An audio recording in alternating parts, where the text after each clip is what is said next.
제가 처음에 신학교를 갈 때 참 저는 신학교 가기 싫어했어요. 안 가려고 했습니다. 나중에 도저히 겁나서 안 되겠어요. 안 가면 두들겨 맞을 것 같고 겁나서 할 수 없이 갔는데, 갈 때는 왜 안 가려고 했냐면 그 전의 삶은 이 즐거움도 많고 뭔가 이 컬러풀하고 뭐 이런 인생이었다면, 제가 바라보는 그 목회자의 길이라는 게 갑자기 흑백인 것 같고 내 마음대로 할 수 있는 게 아무것도 없는 것 같고, 그래서 싫었어요. 그래서 안 가려고 했는데 마침 어쩔 수 없이 가게 되니까 그때는 이제 가야 되나 보다 하고 가기로 결정하고 선포하니까 막 눈물이 나요. 왜냐하면 이제 내 인생 끝났다 이 생각에 눈물이 나는 거야. 근데 막상 신학교를 가고 졸업하고 목회를 쭉 하다 보니까 웬걸 나는 이제 주님이 다 버렸습니다 하고 했는데 버린 것도 별로 없고, 나 이제 주님 뜻대로만 살겠습니다. 주님 뜻대로 안 산 것도 많고, 이제는 주님이 인도하시니까 내가 기도하면 뭐든지 이루어지겠다 생각했는데 그렇지 않은 것도 많아요. 그렇지 않은 것 많아. 그래서 처음에 예상하고 기대했던 것이 아닌 길, 목회의 길이기도 했고 믿음의 길이기도 해요. 저는 신학생 중에도 그런 사람이 있습니다. 처음에 신학교를 갈 때는 그때 가장 믿음이 충만할 때 신학교를 가는 경우가 많아요. 이제는 뭐 내가 어디든지 가서 전도해서 내가 정말 모든 사람의 보는 보란 듯이 이렇게 큰 교회를 하겠다 이렇게 생각을 합니다만 그 뜻대로 안 돼요. 제가 지금 기억나는 게, 처음에 제가 신학교를 갔을 때 이제 미국에서 이제 9월 달에 시작하는데, 이 신학교는 여름에 원어를 따로 합니다. 그거는 집중해서 해야 되기 때문에. 그래서 8월 달에 한 달 동안 집중하는 언어 코스가 있어요. 이참 저참해서 6월 말에 이제 전에 다니는 학교에서 그만두고 이제 이사를 했습니다. 신학교에 있는 도시로 이사를 했는데 7월이 되니까 그때 제가 연결된 교회에서 이제 그 교회 가서 이제 사역을 하기로 하고 이제 갔는데, 그 목사님이 또 제안을 해요. 여름방학 동안에 하는 썸머 프로그램이 플로리다에 있는 신학교에 있으니까 같이 갔다 오재. 그래서 그건 집중 프로그램을 일주일 있는 거래요. 그래서 같이 가기로 했습니다. 근데 혼자 가는 게 아니고 9명이 갔어요. 9명이 이 스테이션 웨건이라는 낡은 차를 타고 갔습니다. 근데 스테이션 웨건이 세단처럼 생겼는데 뒤는 이렇게 짐칸이 끝까지 이렇게 간 건데, 그러니까 앞에 두 자리예요. 좀 큰 차였지만은 앞에 셋이 앉고 뒤에 두 번째 자리에 넷이 앉았어요. 그럼 7이 앉았잖아요. 2명은 그 뒤에 짐칸에 앉았어요. 그렇게 해서 가는데 플로리다까지 20시간을 운전해서 갔습니다. 교대해서 운전해서 밤새도록 가는데, 그 중에 9명이 탔으니까 불편한데 그 중에 제일 편한 자리가 있어요. 어느 자리냐면 운전석이야. 운전하는 사람이 제일 편해. 그래서 서로 운전하려고 그래. 그렇게 막 힘들게 9시간을 가는데 그 중에 모르는 사람들이에요. 어떻게 여기저기서 이제 거기 가는 사람들을 모아서 가는데, 그 중에 감리교 권사님인데 신학교를 다니고 이번에 마친대요. 근데 그분이 한 분이 탔는데 다른 사람들은 이제 장거리 가니까 편한 복장을 입는데 그분은 딱 양복을 입었어요. 넥타이를 메고 양복을 입고 20시간을 가는데 그분은 처음부터 끝까지 꼿꼿하게 서서 졸지도 않고 이러고 가는 거예요. 대단하다 생각했습니다. 근데 그분이 이제 하는 말이 뭐냐면, 자기는 신학교를 이제 졸업할 때 됐으니까 졸업하면 40일 금식 기도를 할 거래. 40일 금식 기도를 하고 나오면 이제 성령으로 충만하고 영역이 충만할 때 자기는 메디슨 스퀘어 가든을 빌려서 거기서 집회를 할 거래. 집회를 하고 그 다음에 목회를 하면 사방에서 수많은 사람들이 몰려와서 금방 큰 교회를 할 거라는 거야. 메디슨 스퀘어 가든이 어디냐면 뉴욕 맨하탄 안에 있는 이 염주체육관 같은 경기장이에요. 이게 굉장히 유명하죠. 오래전부터 있고 거기서 유명한 복싱 경기, 레슬링 경기 뭐 다 거기서 다 합니다. 뭐 알리가 경기한 거 전부 메디슨 스퀘어 가든에서요. 그게 큰 데란 말입니다.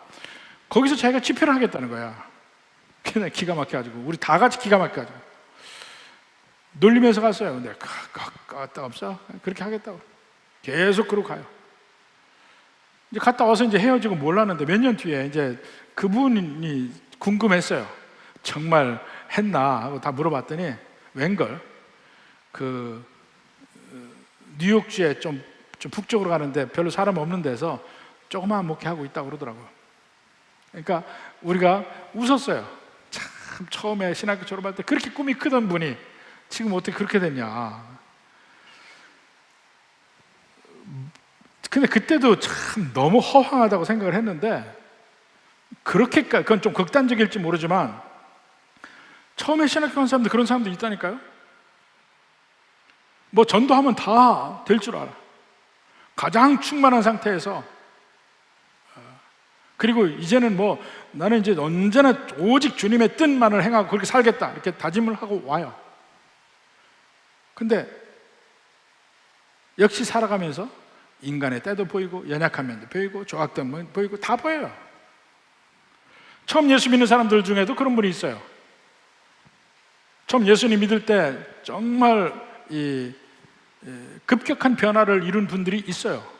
체험도 하고. 이런 분들은 이제는 내 뜻대로 아니고 주님 뜻대로 살겠다 선포하고 정말 앞으로는 그렇게 살 것처럼 생각을 하지만 살아보면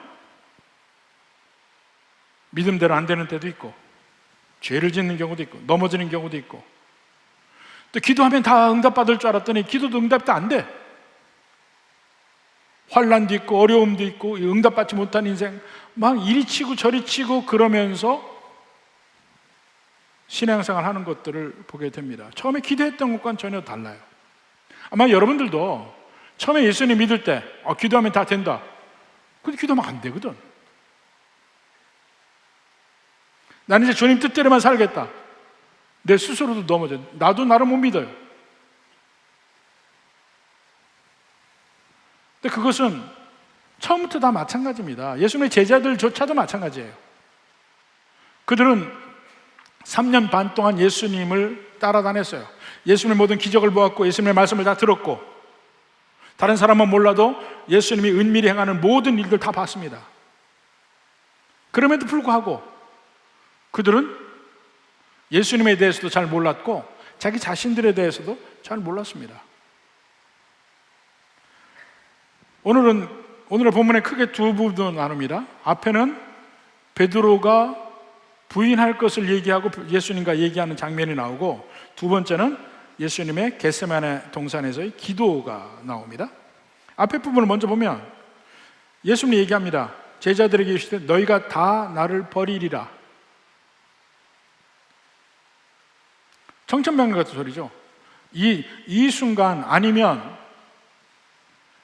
바로 우리가 지난번에 봤을 때 너희 중 하나가 나를 팔리라.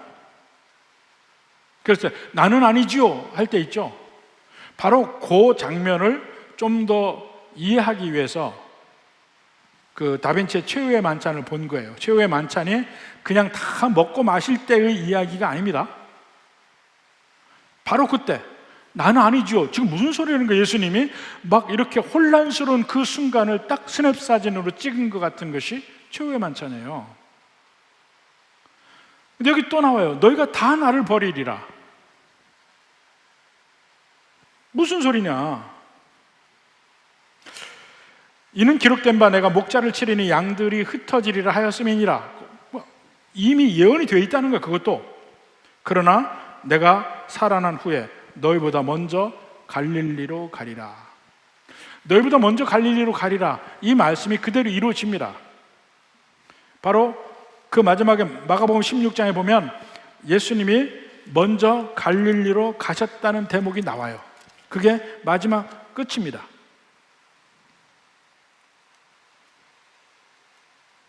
그 16장 7절에 보면 너희보다 먼저 갈릴리로 가시나니 전에 너희에게 말씀하신 대로 너희가 거기서 배우리라. 근데 마가복음 전체가 이 지리적인 면에서도 의미가 있습니다. 예수님이 공생애를 시작하실 때 먼저 예루살렘으로 올라오셔요. 유다로. 그래서 요단강가에서 먼저 세례를 받으시고 성전에 갔다가 성전 청소하시고 그 다음에 갈릴리로 가신다고요. 먼저 세례를 받고 그 다음에 갈릴리로 가세요. 사역을 하십니다. 그러면서 예수님이 누군지를 확인하죠. 제일 멀리 간 게 빌립보 가이사랴. 거기서 세상 사람들이 나를 누구라 하느냐? 너희는 나를 누구라 하느냐? 주는 그리스도시요 살아계신 하나님의 아들이시다. 그 신앙 고백이 있은 뒤에 그 다음부터 예수님의 모든 사역은 거기서부터 예루살렘에 올라오시는 거예요. 올라오시면서 뭘 얘기해요?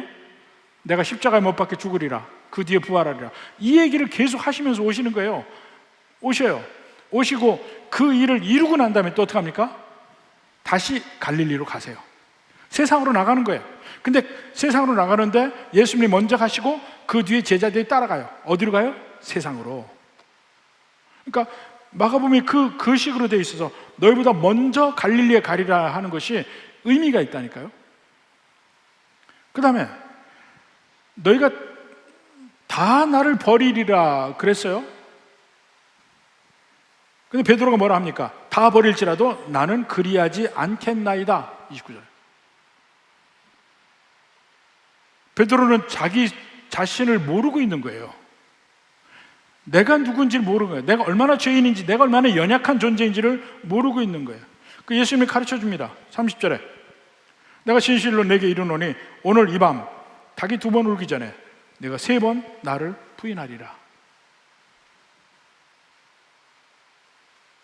바로 이런 면은 베드로 스스로 자기를 모르고 있죠.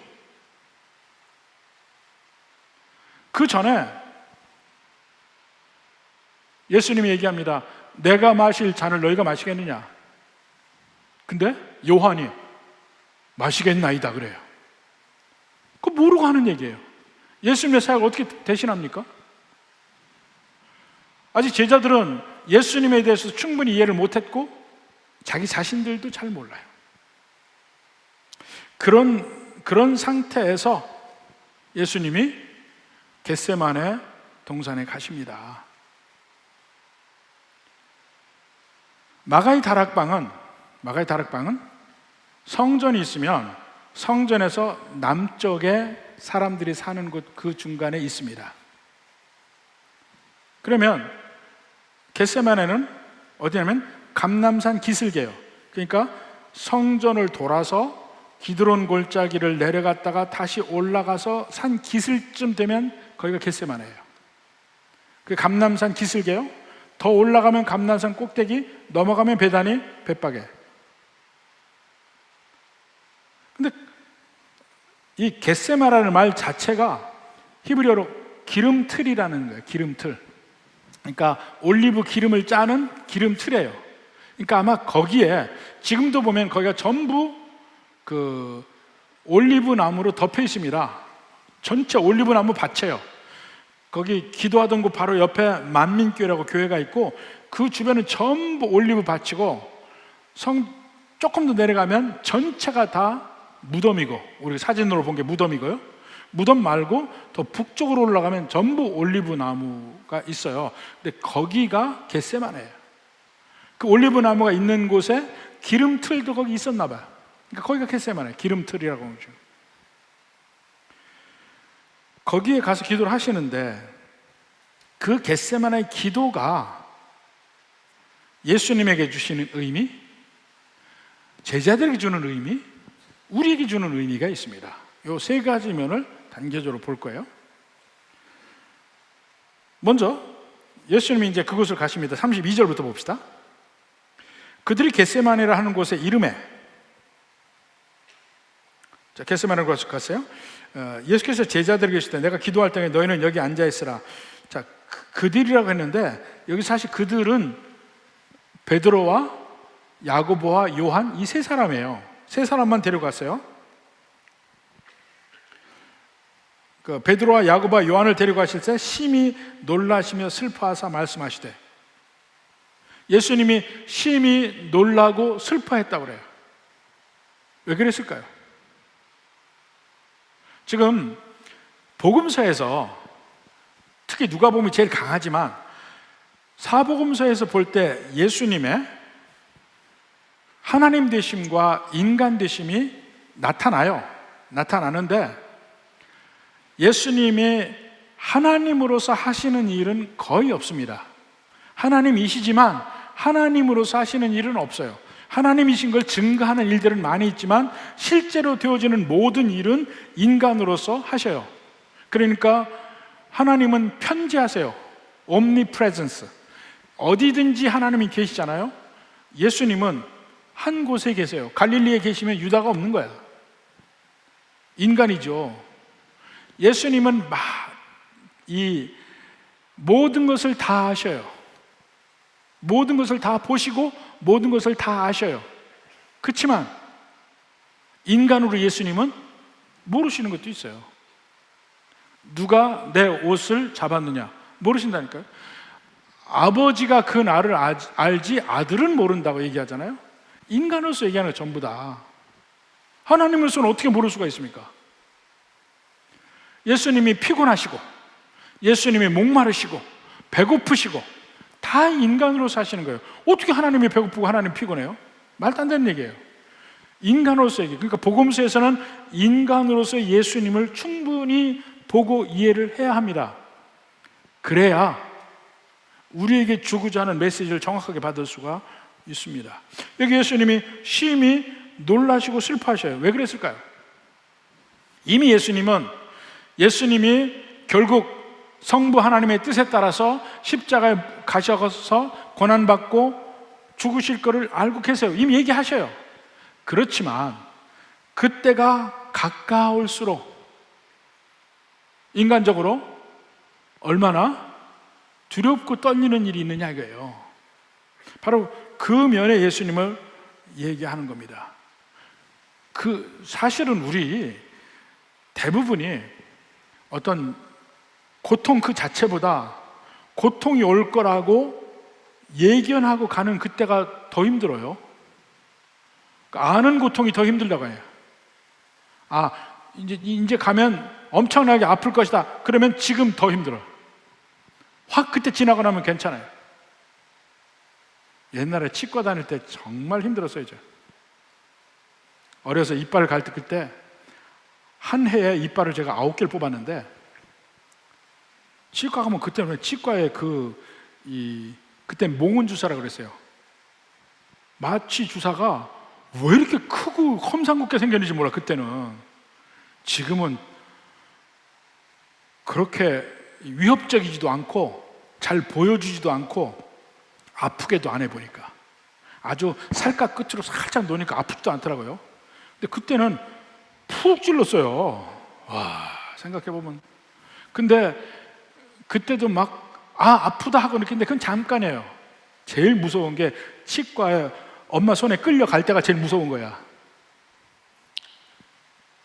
바로 예수님이 십자가에 못 박히기 직전에 이 상태가 제일 힘든 때, 인간적으로 가장 연약할 때, 그때 기도하십니다. 어떻게 기도하시냐면,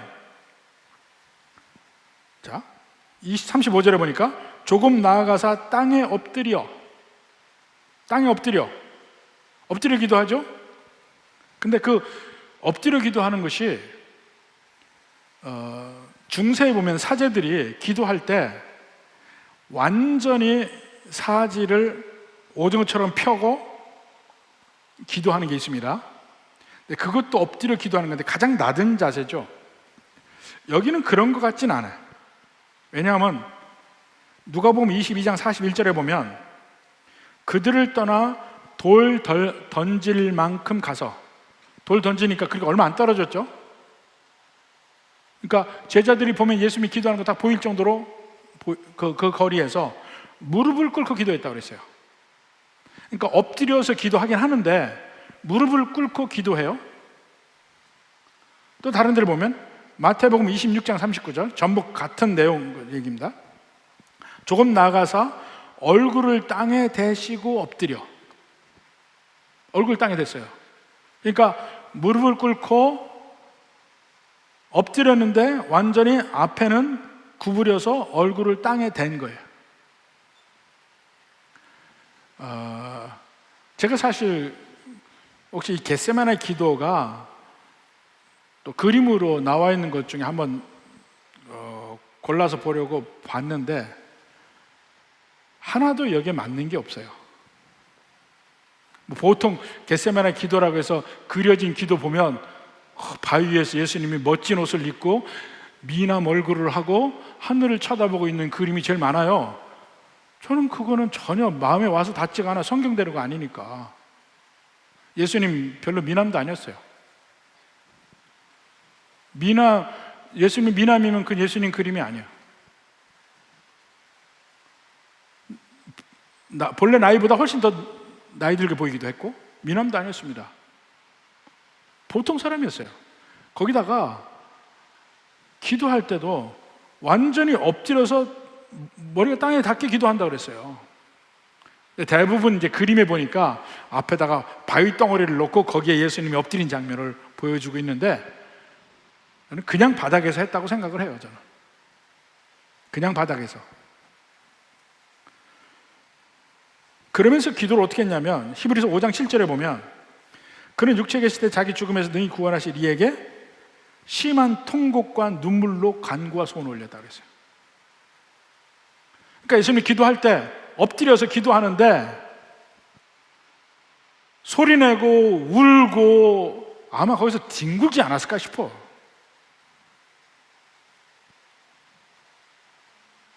정말 하나님 아버지 앞에 모든 걸 다해서 기도하는 순간이었어요. 그리고 명백하게 묵상 기도는 아니었어요. 어떤 분들은 우아하게 묵상 기도로만 하는 분들이 있는데 한번 죽음에 직면해 보세요. 묵상 기도가 나오나. 모든 것을 다 걸고 기도하는 그 순간은 절대로 묵상 기도가 안 됩니다. 정말 모든 걸 쏟아붓고 하는 기도이기 때문에 소리내서 기도할 수밖에 없고 울부짖고 기도할 수밖에 없고 모든 형태로도 하나님 앞에 하나님 붙들기 위한 노력을 할 거예요. 근데 예수님이 그렇게 격하게 격렬하게 소리치며 기도했어요. 그러니까 그렇게 기도하니까 막 땀이 나는데 땀이 마치 이 피처럼 쏟아내려 그랬어요. 그렇게 기도하시는 것을 제자들이 봤습니다. 본 다음에 어떻게 할게요? 졸았어요. 예수님이 같은 기도의 내용으로 3번 기도합니다. 기도하고 1시간 기도하고 와서 보니까 3시 차 깼어요. 또 가서 1시간을 기도하고 또 와서 보니까 또 깼어요. 3번까지 하죠.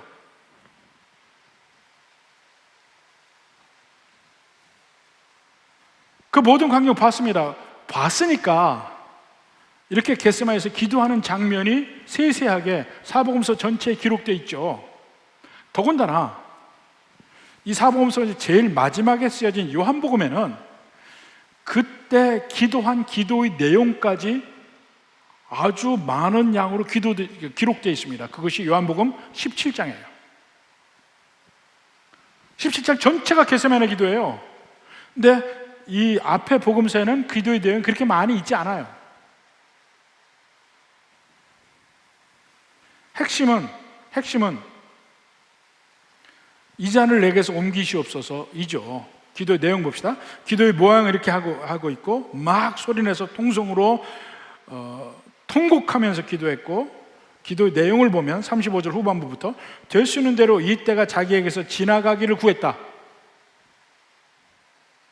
이르시되 아빠 아버지여. 이 아빠란 말이 우리말에서는 마치 어린애들만 사용하는 단어인 것 같지만 아버지를 친근하게 부를 때 부르는 말입니다. 아바라고 하는 아람어예요. 아람어. 참 희한하게 전 세계적으로 공통적으로 언어를 보면 아버지를 이야기할 때는 부 또는 프 발음이 들어가요. 영어에서도 파파라고 하잖아요. 파파. 이 아바라고 돼 있죠. 아브라고 돼 있고 셈족 언어는 다 그렇게 되죠. 부 발음이 들어가요. 어머니는 발음이 다 들어가 있어요. 우리도 엄마잖아요. 다른 데서도 엄마라고 하는 데 많습니다. 그리고 맘이라고 하죠. 마미 발음이에요. 부 발음과 발음이 아빠 엄마인 게 전 세계적으로 거의 공통해요. 참 신기해. 같은 데서 나왔다는 걸 그걸 볼 수가 있는 것 같아요. 여하튼 가장 친밀하게 아버지를 얘기하는 것이 아빠인데, 정말 하나님 아버지와 예수님의 관계는 이렇게 친밀한 관계라는 걸 보여줘요. 근데 이것이 더 그 뒤에 일이 마음 아프게 만드는 거야. 누구도 그 사이에 끼일 수 없는 가까운 관계인데 나중에 그 아빠가 너 죽어라 그러잖아. 그게 더 의미가 있어요. 아빠라고 부를 때 아빠 아버지요, 아버지께는 모든 것이 가능하오니. 이 말도 참 아픈 말입니다. 모든 것이 가능해. 가능하다면 아들이, 사랑하는 아들이 나 안 죽게 해주시오 하면 안 죽게 할 수도 있잖아요. 능력이 있잖아요. 그런데 그렇게 안 한다는 것이 들어가 있어요. 모든 것이 가능하오니 이 잔을 내게서 옮기시옵소서. 그러나 나의 원대로 마시옵고 아버지 원대로 하옵시오. 이 잔을 내게서 옮기시옵소서. 이 길을 안 가게 해주십시오. 지나가게 하십시오. 그러나 내 원대로 마십시오. 예수님의 잔이 어떤 잔입니까? 이 잔을 내게서 옮기시옵소서. 이사야서도 보면 계속해서 그 분노의 잔이 나옵니다. 저주의 잔이 나옵니다. 근데 이 예수님이 마시는 이 잔은 두 가지 의미가 있어요. 하나는 죄의 잔이라는 의미예요. 이 세상 사람, 모든 사람이 그 전에 지어왔던 모든 죄와 앞으로 지을 모든 죄까지 합해서 그 모든 죄의 나쁜 면이, 독한 면이, 그 독약적인 면이 그 잔에 다 들어가 있는 거예요.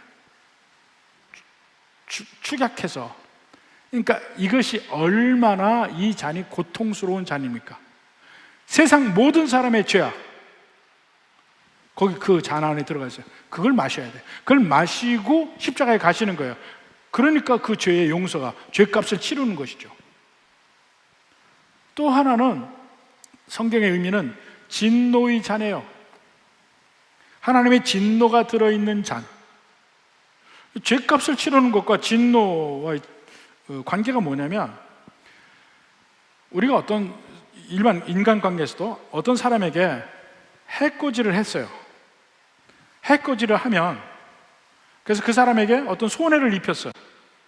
그러니까 이것을 풀기 위해서 하는 일이 뭡니까? 손해를 입힌 것을 원상회복만 하면 되잖아요. 근데 원상회복만 가지고는 안 됩니다. 왜 안 되는 줄 아세요? 해코지를 했을 때 그 사람은 손해를 입기도 했지만 화도 나거든. 이 두 가지가 있어요. 손해를 입고 화가 나요. 그래서 복수는 항상, 내가 저 사람에게 1만큼 손해를 끼쳤으면 복수는 2가 오는 거야. 계속 복수는 더 커지는 거예요. 근데 그런 면 때문에 하나님이 이스라엘 백성들에게 다른 사람에게 손해를 끼쳤을 때 갚으라고 할 때 끼친 만큼 갚으라고 안 해요. 5분의 1을 더해서 갚으라고 그래요. 그 5분의 1이 상대편의 진노를 잠재우는 역할을 하는 거예요. 5분의 1을 더해서 갚으라. 우리가 하나님 앞에 죄를 지었을 때 죄값을 치르면 돼요? 아니요. 하나님의 진노가 남아요.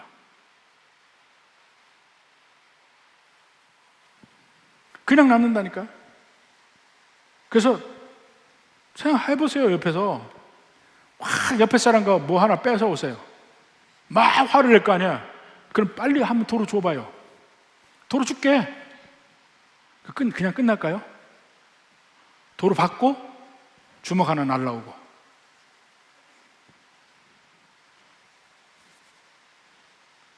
예수님께서 십자가에 못 박혀 죽으신 것은 우리의 죄값을 치르실 면도 있고, 하나님의 진노를 잠재우는 면이 있어요.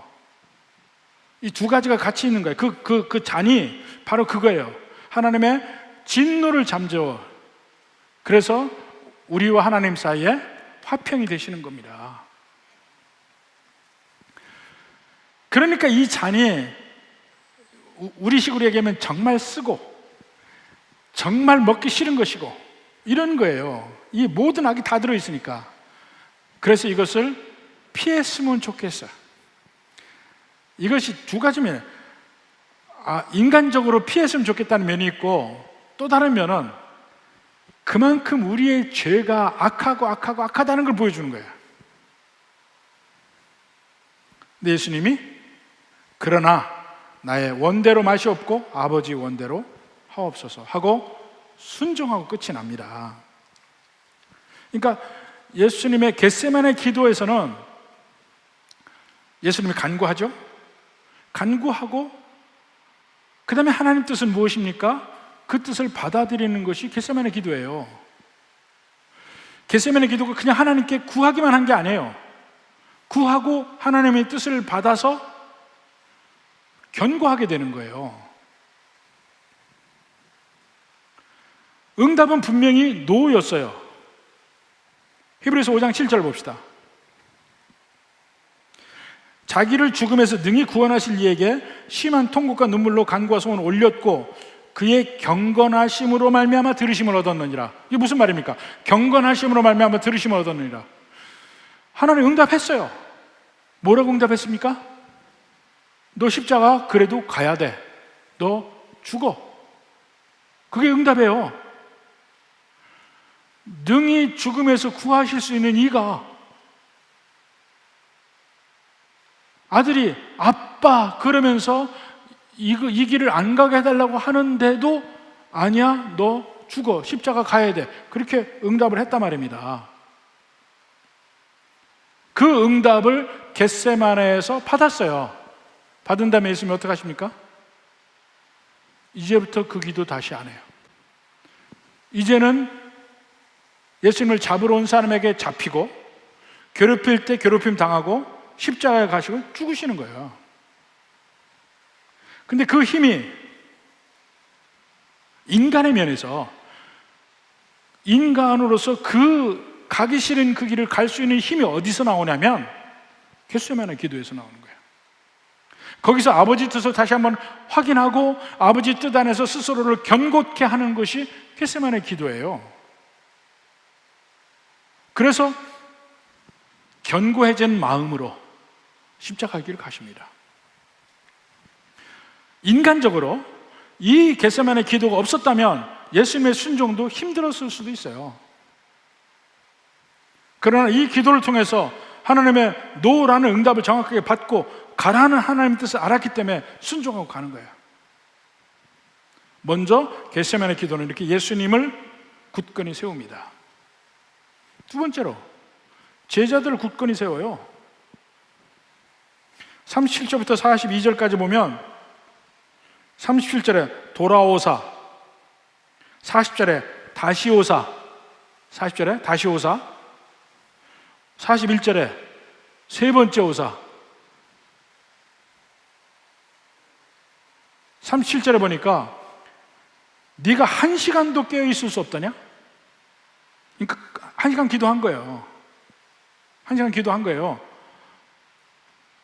두 번, 세 번이니까 그냥 산술적으로만 얘기하면 3시간 기도한 거예요. 처음에 예수님 기도할 때 다 보고 있었어요. 그러다가 막판에 졸았어. 두 번째 기도할 때 또 깨우니까 깨서 예수님 기도하는 거 보다가 또 졸았어. 3번을 그렇게 한 거예요. 그랬지만 그들은 비록 졸았지만 졸을 뻔히 알면서 예수님이 왜 제자들을 거기 데려나왔겠어요?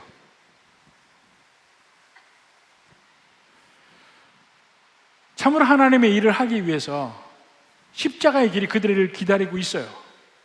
그렇지만 그들 나름대로 십자가의 길을 가기 위해서 꼭 필요한 게 겟세마네 기도예요.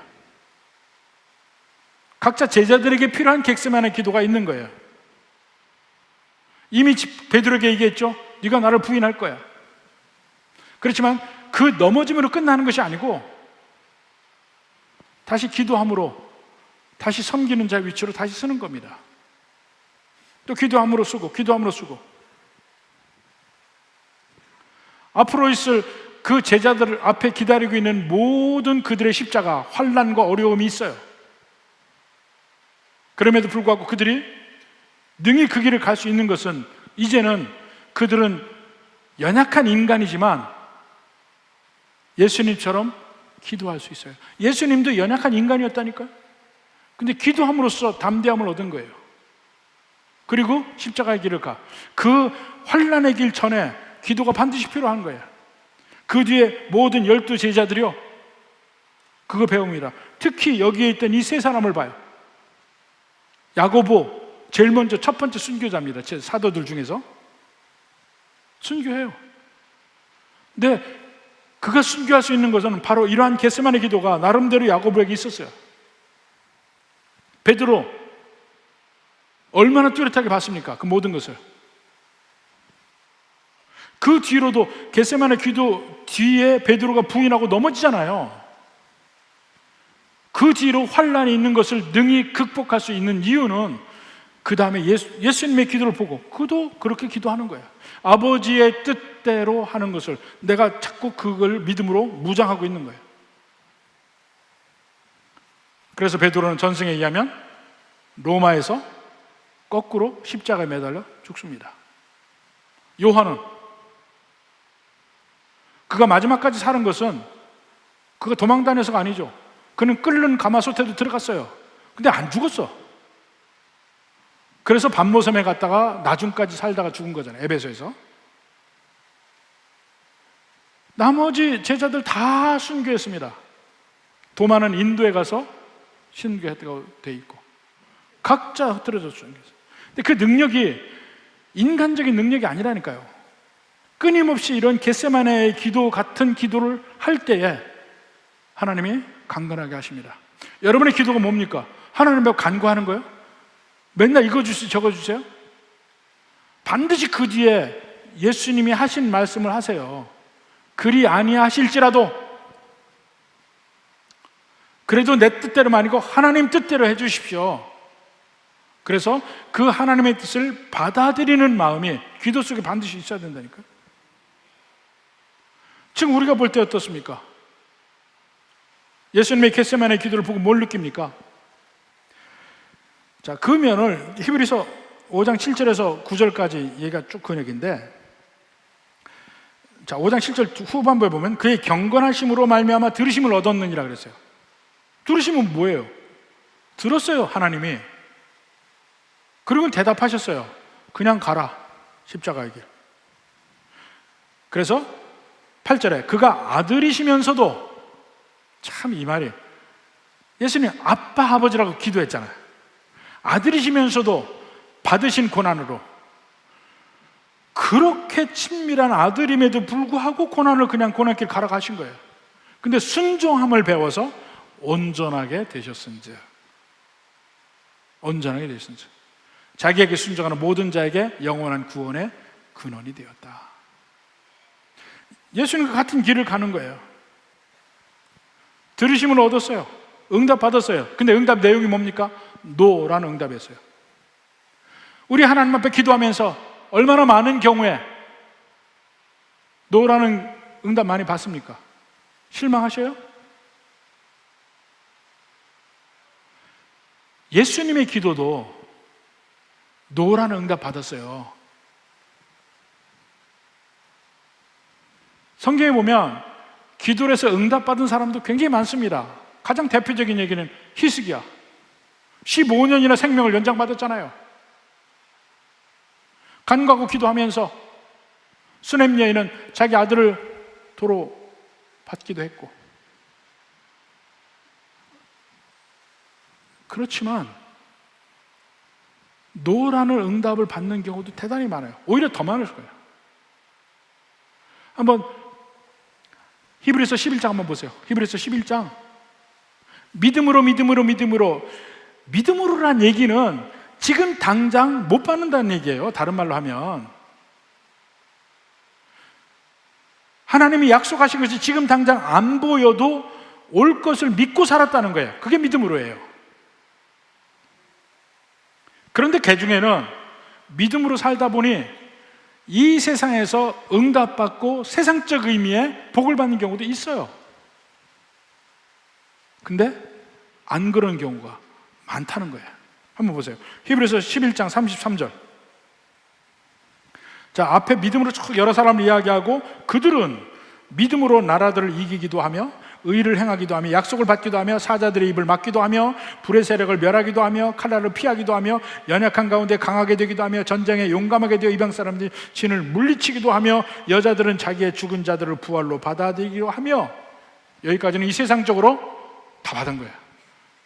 믿음으로 살 때 세상적으로 받은 거야. 근데 그 뒤에 보자. 또 어떤 이들은 그 다음에 더 좋은 부활을 얻고자 하여 심한 고문을 받되 구차히 풀려나기를 원하지 아니하였으며, 이건 예수님의 길이죠. 십자가의 길이죠. 원하지 아니하였으며, 36절에 또 어떤 이들은 조롱과 채찍질 뿐 아니라 결박과 옥에 갇히는 시련도 받았으며 돌로 치는 것과 톱으로 켜는 것과 시험과 칼로 죽임을 당하고 양과 염소의 가죽을 입고 유리와 궁핍과 환난과 학대를 받았으니 이런 사람은 세상에 감당하지 못하느니라. 믿음으로 사는데 그런 결과가 왔다니까요. 유리방황해야 되고 톱으로 켜서 죽임을 받고, 전승에 의하면 이사야가 그랬대요. 하나님을 믿고 살고 그 믿음대로 살다 보니 고통이 더 많았더라, 그 얘기입니다. 39절 40절 봅시다. 이 사람들은 다 믿음으로 말미암아 증거를 받았으나 약속된 것을 받지 못하였다. 이는 하나님이 우리라 더 좋은 것을 예비하였은즉 우리가 아니면 그들로 온전함을 이루지 못하게 하려 하심이라. 그걸 다 보는 거야. 믿음의 선진들의 삶을 보고, 아, 하나님의 뜻은 우리에게 믿음으로 살면 마침내 약속을 주실 거라고 했는데 시간적인 갭이 있어요. 그 중간에 미리 받을 수도 있고 더 환난과 어려움 속에 처할 수도 있어요. 근데 환난과 어려움에 처하는 경우가 더 많아. 그게 믿음의 길이에요.